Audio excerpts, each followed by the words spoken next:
할렐루야, 좋은 아침입니다. 오늘은 11월 19일 토요일입니다. 우리 자녀들의 그 Thanksgiving 브레이크 방학이 이제 시작이 됐지요.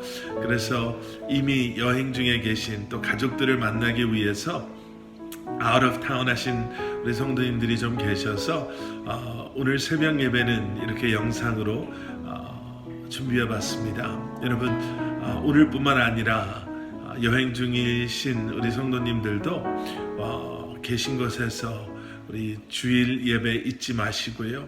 또 그곳에서도 매일매일 말씀 묵상을 통한 주님과의 동행하는 삶을 살아가실 수 있기를, 특별히 이번 이 한 주간 지난 한 해를 돌아보시며 하나님의 은혜를 또 사랑을 또 함께 하심을 기억하시며 감사하는 마음으로 주님 앞에 말씀으로 더 가까이 나아가시는 여러분들 되실 수 있기를 기도드리겠습니다. 저는 이번 주 우리 아이들이 Thanksgiving 브레이크를 하는 이 한 주간 동안은요, 한번 우리 자녀들도 함께 할 수 있는 하루를 여는 말씀 영상을 한번 준비해 보려고 합니다.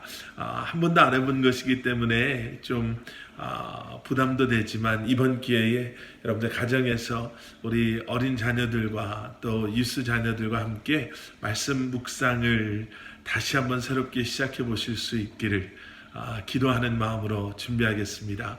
부족한 저를 위해서 기도해 주시면 감사하겠습니다.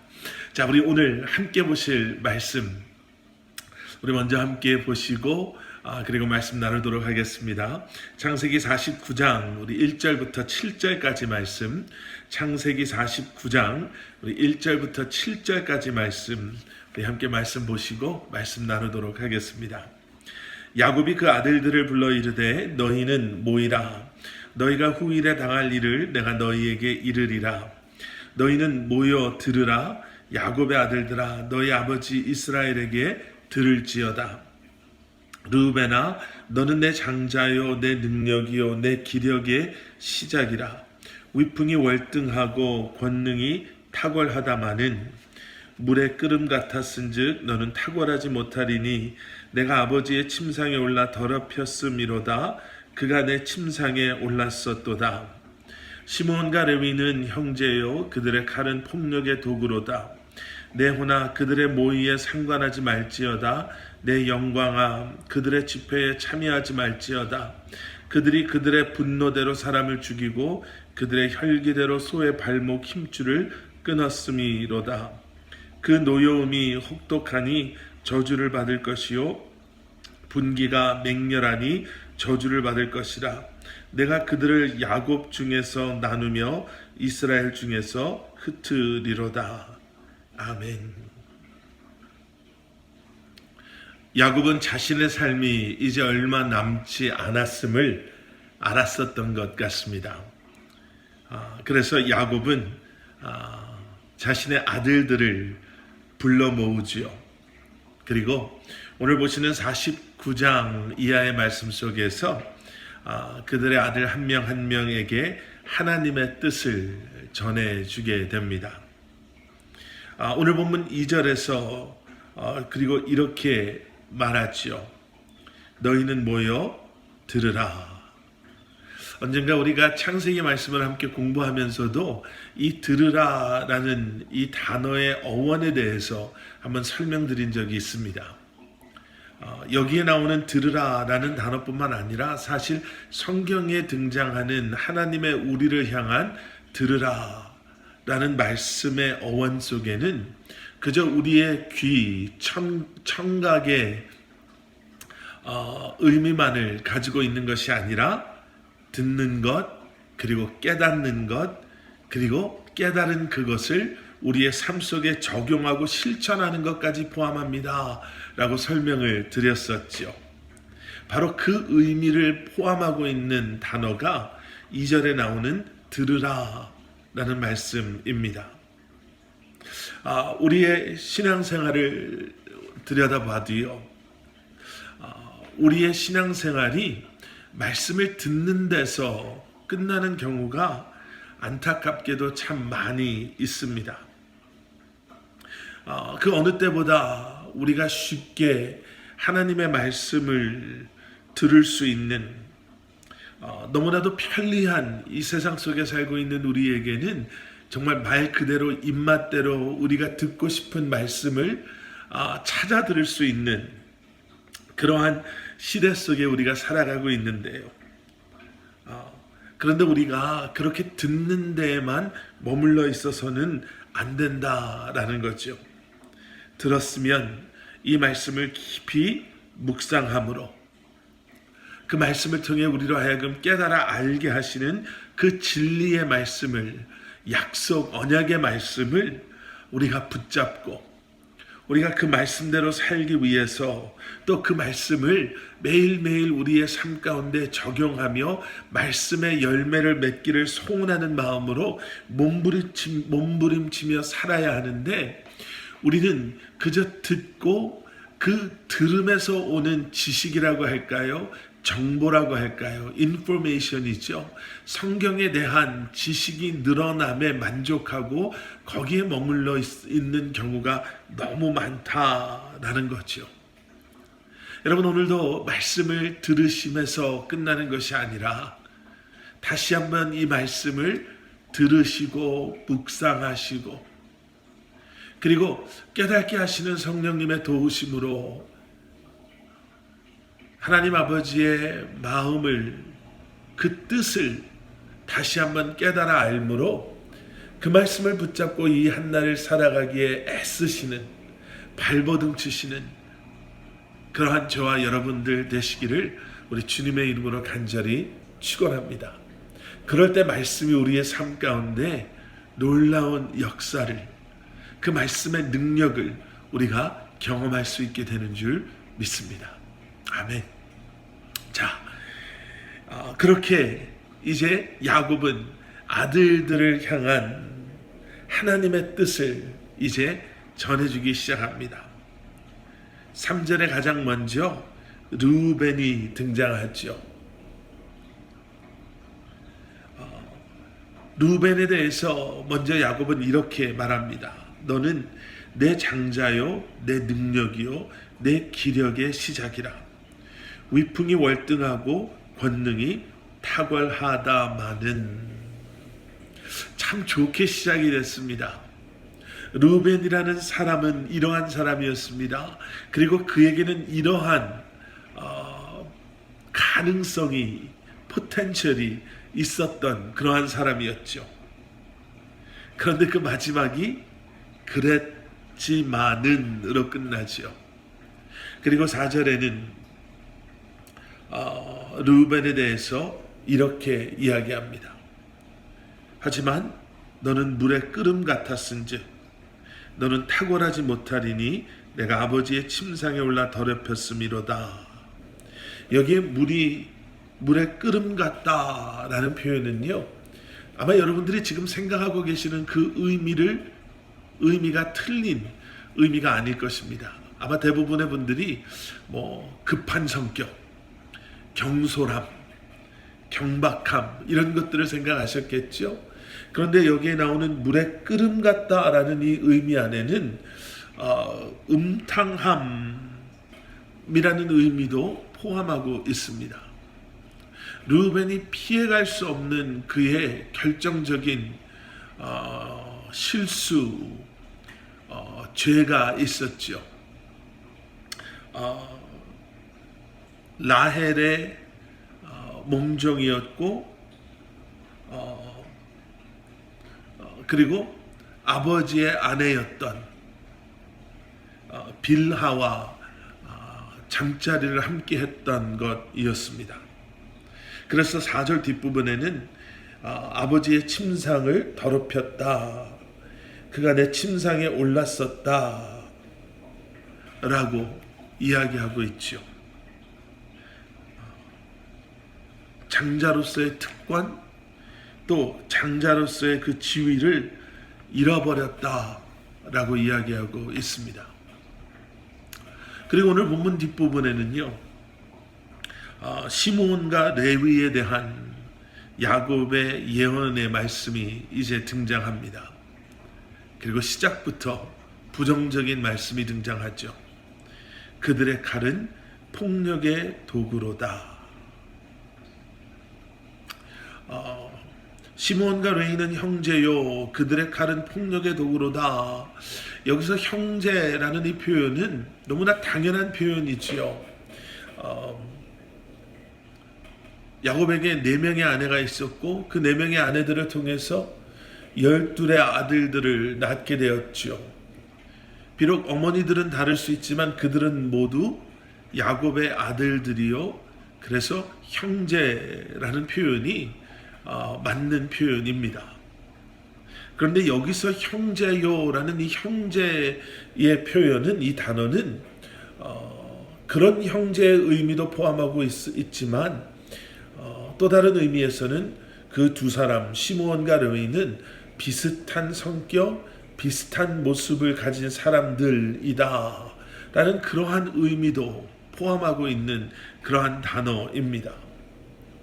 이 두 사람 시므온과 레위에게는요, 여기서 말하고 있는 그 폭력성, 잔인함, 이런 것들이 있었습니다. 창세기 34장의 사건을 여러분들 잘 아시죠? 그들의 누이 디나가 강간을 당했던 그러한 사건이 있었습니다. 그리고 그 누이의 복수를 한다 라는 이유로 시므온과 레위는 세겜에 있었던 모든 남자들을 잔인하게 그들을 속여서 죽이게 됩니다. 세상적으로 보면 정당화시킬 수 있겠다, 그 당시에는 그래도 괜찮았다라고 말할 수도 있겠지만, 그렇게 말하는 것조차도 사실은 무리겠지만요. 동생의 복수를 하는 게 오빠된 당연한 도리 아닙니까? 그 상황에 있다면 그렇게 해야 되는 것 아닙니까? 라고 생각할 수도 있겠지요. 그런데 우리는 말씀을 통해서 하나님께서 원하시는 것이 그러한 복수가 아님을 우리는 너무나도 분명히 알 수 있습니다. 우리가 잘 아는 로마서 12장 17절부터 21절까지의 말씀, 제가 한번 읽어드리겠습니다. 로마서 12장 17절부터 21절까지의 말씀. 아무에게도 악을 악으로 갚지 말고 모든 사람 앞에서 선한 일을 도모하라. 할 수 있거든 너희로서는 모든 사람과 더불어 화목하라. 내 사랑하는 자들아, 너희가 친히 원수를 갚지 말고 하나님의 진노하심에 맡기라. 기록되었으되 원수 갚는 것이 내게 있으니 내가 갚으리라고 주께서 말씀하시니라. 내 원수가 줄이거든 먹이고 목마르거든 마시게 하라. 그리함으로 내가 숯불을 그 머리에 쌓아 놓으리라. 악에게 지지 말고 선으로 악을 이기라. 아멘. 아멘. 여러분, 이것이 하나님의 마음이고요, 바로 이것이 하나님의 뜻입니다. 그냥 아멘 하고 쉽게 넘어가는데요, 여러분 생각해 보세요. 결코 쉽지 않습니다.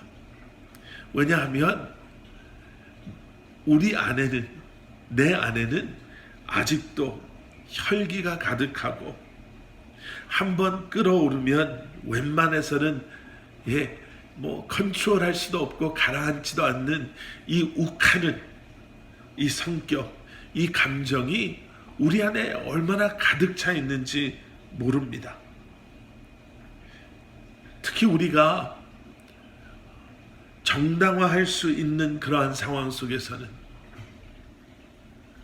특히 우리가 이 정도는 해도 괜찮아 라고 생각되어지는, 세상 사람들도 다 이렇게 하는데 라고 우리가 우리 스스로를 설득할 수 있는 그러한 상황 속에서는 얼마나 우리가 쉽게 결정하고 또 판단하고 움직이는지 모릅니다.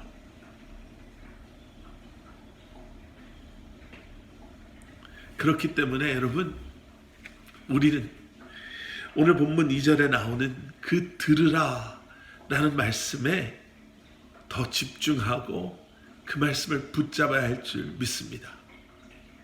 아까 설명드린 대로요, 그냥 듣고 아멘하고 넘어가고, 그리고는 그 말씀과는 아무런 상관없는 내 감정을 쫓아가고 내 생각대로 나의 의로움대로 행동하는 것이 아니라, 그 말씀을 듣고, 주님의 말씀을 듣고 그 말씀을 깨달아 알고 이제는 그 말씀을 붙잡고, 제가 좀 전에 발버둥칩니다 라는 표현을 사용했는데요, 말 그대로 내 안에 지금도 나를 쥐고 휘두르려고 하는 그 혈기와 감정과 그 악한 마음에 넘어지고 쓰러지고 끌려다니는 것이 아니라, 내가 주님의 말씀을 붙잡을 때 나를 붙잡아 주시는 그 말씀의 은혜와 능력으로 아버지 마음에, 아버지 뜻에 합당한 그러한 삶을 우리가 살아야 할 줄 믿습니다. 오늘 본문 말씀을 통해서 우리는 다시 한번 생각해 봅니다. 우리의 죄는 그저 그 대상, 그 상대에서 끝나는 것이 아니라, 하나님께서 세우신 그 창조 질서와 하나님의 섭리에 대한 우리의 반역하는 마음, 우리의 악한 마음이기에, 여러분, 죄는 창조주 하나님께 우리가 죄를 짓는 것이고요. 그래서 다시 한번 주님 앞에 우리가 온전히 회개하고 나아가지 않는다면 우리는 그 죄의 사슬에서 벗어나지 못할 것입니다. 이미 우리를 죄에서 구원해 주신 예수 그리스도의 십자가를 오늘도 묵상하시며, 다시 한번 여러분 주시는 말씀이신 예수 그리스도를 붙잡으시고, 다시 한번 우리의 그러한 감정, 생각, 그러한 우리의 모든 것들을 십자가 아래 내려놓으시고 주님과 함께 동행하시며 주님의 뜻 가운데 거하시는 삶을 살아가시는 저와 여러분들 되시기를 우리 주님의 이름으로 간절히 축원합니다. 우리 함께 기도하시겠습니다. 사랑의 아버지 하나님, 오늘도 우리에게 주신 말씀을 다시 한번 붙잡고 우리의 연약함을 고백하며 주님의 이름을 부르며 주님 앞에 나아갑니다. 아버지 하나님, 우리를 긍휼히 여겨주셔서 다시 한번 우리로 하여금 주신 말씀을 듣고 지나가는 것이 아니라 오늘도 주신 말씀을 다시 한번 되새기며 묵상하며 이 말씀을 통해 우리로 하여금 깨달아 알게 하시는 아버지 하나님의 뜻과 섭리, 우리를 향한 아버지 하나님의 마음을 붙잡고 주님과 동행하며 이 한날을 살아가는 저희들 되게 하여 주시옵소서. 추수감사 주일을 앞두고 또 추수감사절을 앞두며 이 한 주간을 보낼 때 아버지 하나님, 다시 한번 우리의 삶 가운데 주님의 은혜와 사랑을 기억함으로 주님께서 기뻐 받으시는 아름다운 감사의 예배로, 고백으로, 찬양으로 주님 앞에 더 가까이 나아가는 저희들 되게 하여 주시옵소서. 예수 그리스도 이름 받들어 간절히 기도드렸사옵나이다. 아멘.